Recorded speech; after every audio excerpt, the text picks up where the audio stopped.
Aujourd'hui, je veux encourager les enfants de Dieu et surtout les pasteurs en particulier dans la prière et le jeûne. Vous voyez, l'apôtre Paul dit, notre combat n'est pas charnel, notre combat est spirituel.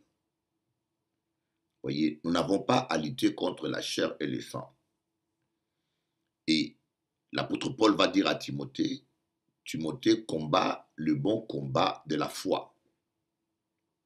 S'il y a un bon combat, bien sûr, il y a aussi de faux combats. Le faux combat, c'est le combat dans la chair. À qu'à expliquer, hein, Tati?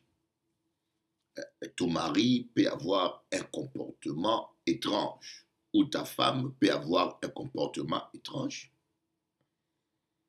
qui peut être dû à la sorcellerie. Par exemple, si on vous lance un mauvais sort pour détruire votre couple.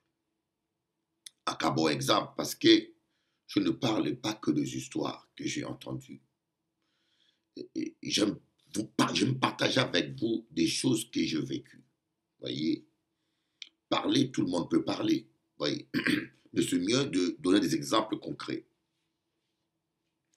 Je me rappelle, il y a 17 ans, une semaine avant mon mariage, avec la mère de mes enfants, qui était une très jolie Marocaine. Très jolie.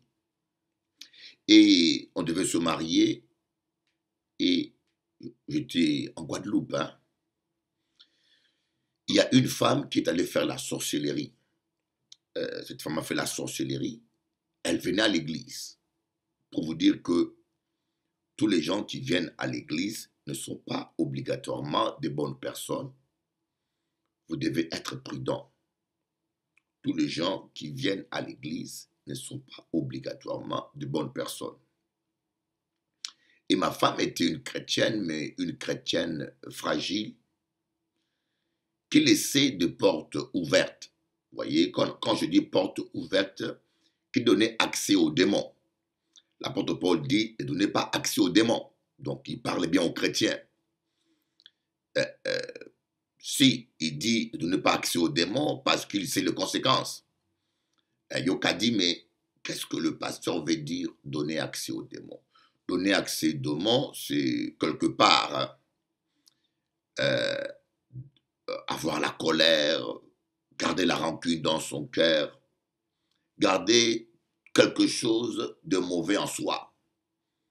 D'ailleurs, même Jésus-Christ dit, l'ennemi vient, il n'a rien en moi. Donc, il n'a rien du monde. Si vous avez l'amertume en toi, si vous avez la colère en toi, si vous avez la jalousie, si vous avez la pornographie, si vous avez l'adultère, si vous avez un péché en vous, l'ennemi, il vient, il a quelque chose de Satan en vous. Et il a droit d'entrer dans votre vie pour récupérer ce qui lui appartient. Un jour, je vous parlerai de la jurisprudence spirituelle. Je vous parlerai de la jurisprudence spirituelle. Vous allez voir que les démons ont des droits. Nous allons étudier cela parce que des fois, nous ne comprenons pas les choses. Vous voyez, Dieu vous aime, mais il y a une jurisprudence spirituelle et Dieu ne peut pas se contredire avec lui-même par amour pour vous. Dieu ne peut pas se contredire. Dieu vous aime, mais il ne peut pas se contredire. Alors, la mère de mes enfants, qui s'appelait Maïva, elle a laissé des portes ouvertes et l'ennemi est entré dans sa vie. On l'a fait la sorcellerie.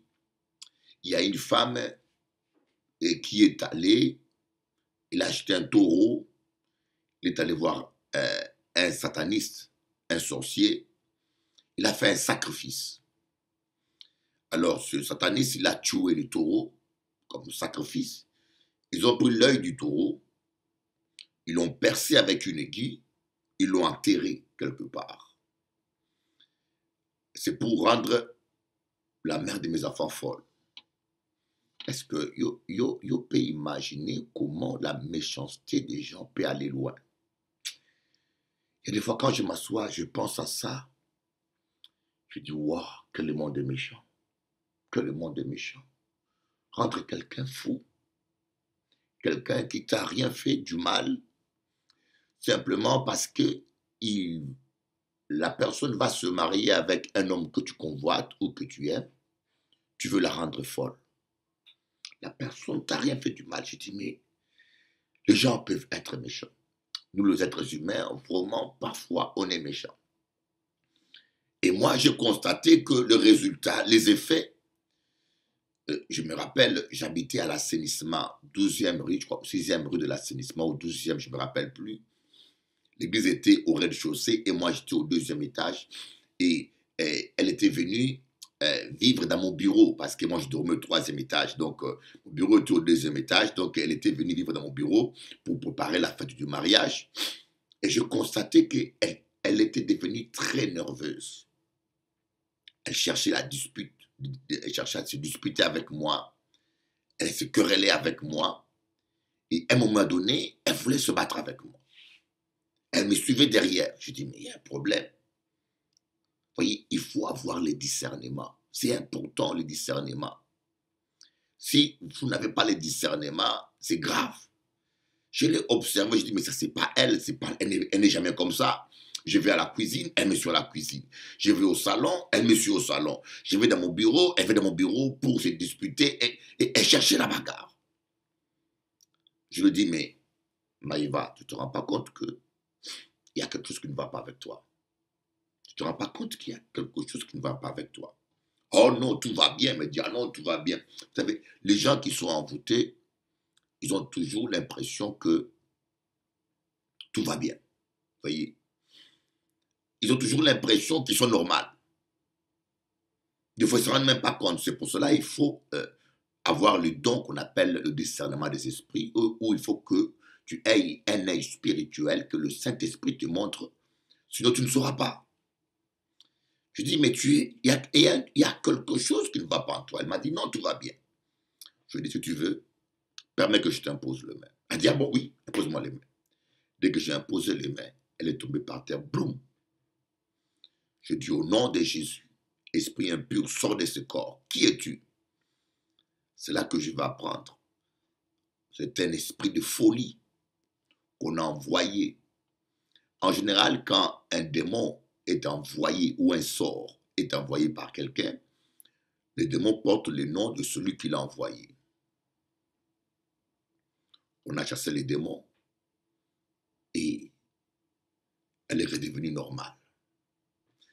Mes bien-aimés, mes frères et sœurs, en cas de jour, imaginez-vous, si je n'étais pas Bishop Eli, si je ne connaissais pas Dieu, si je n'avais pas les dons spirituels, ma femme serait devenue folle ce jour-là, innocemment, et sans rien commettre du mal. Pour vous dire combien le monde est méchant. Combien le monde est méchant. Donc c'est pour cela, il ne faut pas juger les gens d'après les apparences. Il ne faut pas parler du passé des gens. Quelqu'un a péché, quelqu'un est tombé. Il a demandé pardon à Dieu. Ce n'est pas ton problème. Le diable, c'est celui que nous appelons l'accusateur. Le diable, il est l'accusateur. Son travail, c'est d'accuser les gens. Son travail, c'est de condamner les gens.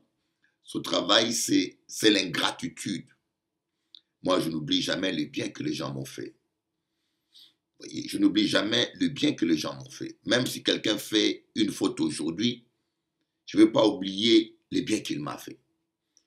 Les gens peuvent prendre ça comme une faiblesse, mais c'est l'amour de Dieu. Il ne faut pas entrer dans le passé des gens. Le diable est l'accusateur. Quand vous commencez à accuser les gens, vous faites le travail du diable. Au contraire, nous sommes là pour relever nos bien-aimés. Nous sommes là pour nous réconcilier. Nous sommes là pour nous encourager. Ayez le discernement, mes amis. Nous passons un temps difficile. Ne regardez pas les apparences. Il faut dire, Seigneur, donne-moi un esprit de révélation. Voilà pourquoi l'apôtre Paul a compris dans Éphésiens que nous vivons un temps difficile. Quand vous lisez Éphésiens chapitre 1, vous allez voir que l'apôtre Paul dit, je prie Dieu le Père de notre Seigneur Jésus-Christ pour qu'il vous donne un esprit de sagesse et de révélation. On doit se conduire avec la sagesse et on doit avoir des révélations. La révélation, c'est C'est cette faculté, ces dons spirituels, cette faculté spirituelle que le Saint-Esprit nous donne, qui nous permet de voir des choses dans l'invisible. Vous voyez un homme qui se met en colère, mais derrière lui, il y a un esprit de colère parfois. C'est vrai, je n'ai pas dit que tout le monde là qui est jaloux a un démon, ou tout le monde là qui est colérique a un démon, mais des fois aussi, ça peut être satanique. Je bénis Dieu parce que j'avais ce don-là. Mais si je n'avais pas ce don de discernement, je me serais peut-être battu avec la pauvre femme. Peut-être j'aurais annulé le mariage, ou j'aurais fait plein de choses. Et peut-être je l'aurais, la mère de mes enfants aurait sombré dans la folie. Nous devons jeûner et prier, parce que notre combat n'est pas charnel, elle est spirituelle. Notre combat n'est pas charnel, elle est spirituelle. Nous devons prendre toutes les armes spirituelles pour ce combat spirituel. I love you. Je vous aime. Que Dieu vous bénisse. Que Dieu vous bénisse. Oh Jésus, je te prie pour ton peuple.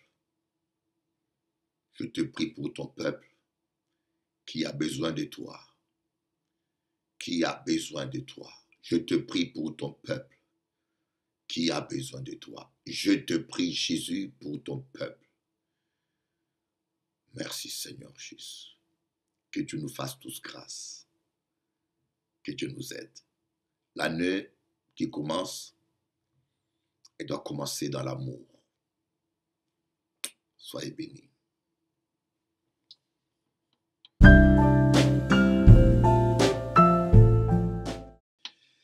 Vous savez, lorsque je vous parle de jeûne, je vous parle de quelque chose que j'ai expérimenté toute ma vie. Ma vie est une histoire de jeûne. Je me rappelle quand j'avais 12 ans ou 13 ans, je ne connais pas la date exacte, mais j'étais très jeune, j'avais soif de Dieu. Et j'avais décidé, poussé par l'esprit à cet âge-là, de faire 3 jours à sec. Je le fais tout seul. Personne ne m'a demandé de jeûner, mais j'avais soif de Dieu à cet âge-là. Je fais 3 jours à sec.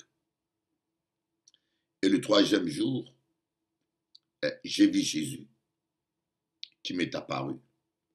C'était une vision extraordinaire. Une vision extraordinaire qui m'est restée marquée à vie. C'était une vision où je voyais le monde comme au temps de Noé. Le monde inondé dans l'eau. Donc le monde, les mers ont pris le dessus sur les terres et je voyais des millions de gens dans un bouée de sauvetage. C'est-à-dire que les gens voulaient se sauver et les gens s'accrochaient à la vie et tenaient de bouées de sauvetage pour ne pas se noyer. Et d'autres étaient dans le bouée de sauvetage. Mais dans la vision, j'avais compris que quand quelqu'un avait beaucoup de péchés, cela augmentait son poids physique. Dans la vision, c'est ce que je voyais. Vous savez, les visions sont toujours symboliques. Sont toujours symboliques. Il ne faut jamais prendre les visions dans un sens littéral. Les visions sont comme des paraboles où le Seigneur veut vous apprendre quelque chose au travers des images. Et là, j'ai vu que les gens qui avaient trop de péchés n'arrivaient pas à rester dans le bouée de sauvetage parce que leur poids les a tirés au fond de la mer, de l'eau, de l'océan. Je voyais des gens lutter et quand je levais les yeux, j'ai vu Jésus apparaître. C'était la première fois que je vois Jésus. Je vis Jésus qui me regardait. C'était quelque chose de spectaculaire. J'avais l'impression de vivre dedans, de vivre vraiment ce rêve. C'était spectaculaire. Et quand cette vision est passée, et après, j'étais dans mon lit. Je crois que en ce temps-là, j'habitais à Gombe, près du 24 novembre. Les gens qui connaissent le Congo, ils savent de quoi je parle. Et alors, et j'ai vu une table près de mon lit où il y avait des pierres précieuses, des diamants. Et cela m'a tellement attiré, je voulais prendre quelques diamants. Et quand j'ai levé ma main, et cela c'était comme une réalité. On appelle ça l'extase. L'extase est une vision que vous vivez spirituellement tout en gardant vos sens charnels en fonction. Voyez, l'extase est une vision vivante. Et c'était un extase que j'avais. J'ai levé ma main pour prendre ce diamant et j'ai entendu comme une grosse pierre qui a fait boum sur le tôle. Et en réalité, j'ai entendu boum sur le tôle, sur le toit de la maison, et je me suis réveillé. C'était mon premier jeûne que j'ai fait de 3 jours, à sec, tout seul. Et là, j'avais que 12 ans. Et c'est là que je peux vous dire, il y a de progrès que vous ne pourrez jamais faire dans la vie sans le jeûne. Et vous voyez, il faut jamais désespérer. Vous ne devez jamais désespérer. Et Anka dit ça parce que nous sommes pendant la période de fin d'année. Je sais qu'il y a beaucoup de gens qui souffrent, qui sont là. Il y a beaucoup de gens qui sont comme devant un mur. Quand vous priez, il n'y a pas de résultat. Vous priez, il n'y a pas de résultat. Nous avons toujours tendance à ne pas vouloir faire des efforts. C'est-à-dire, nous avons toujours tendance à ne pas vouloir payer le prix. Voyez. Mais Dieu veut que nous payions un prix. Dieu veut que nous les cherchions.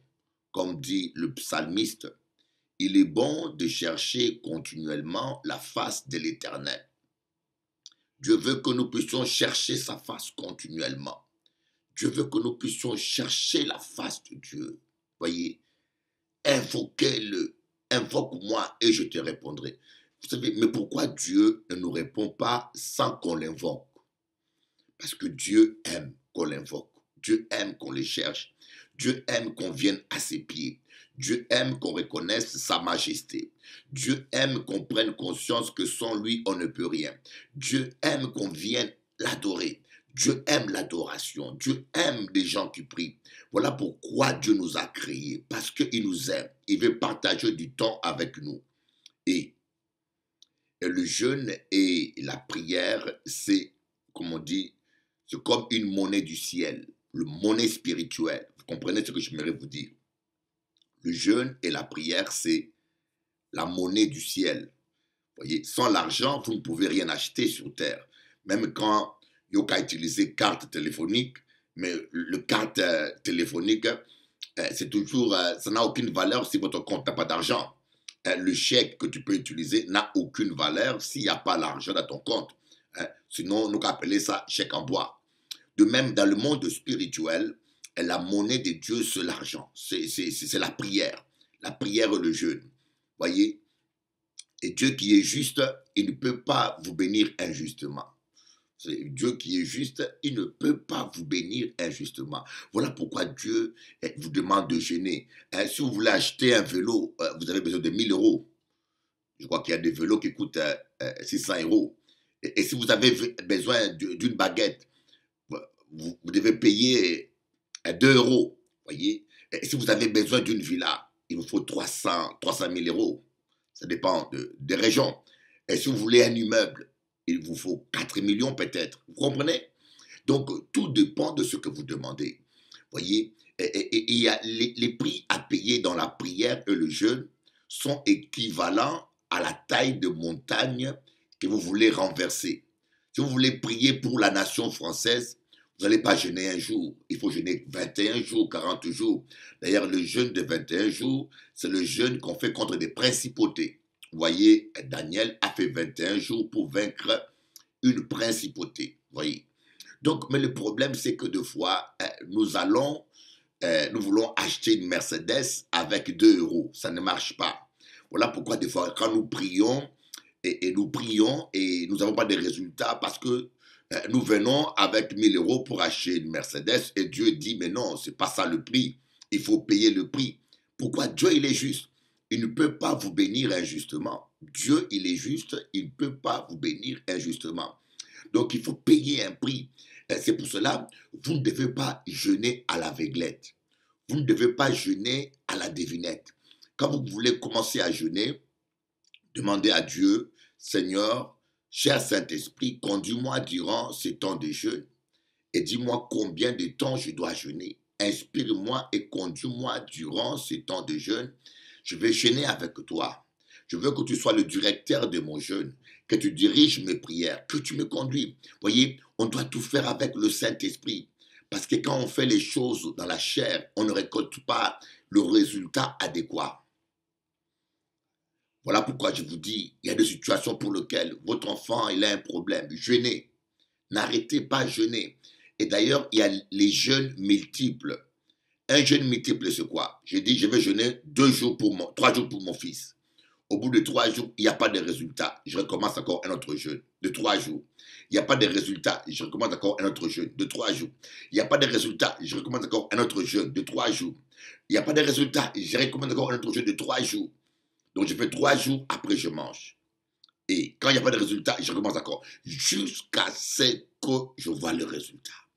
Il est temps d'invoquer l'Éternel jusqu'à ce qu'il répande sur nous sa justice. J'aime ce verset.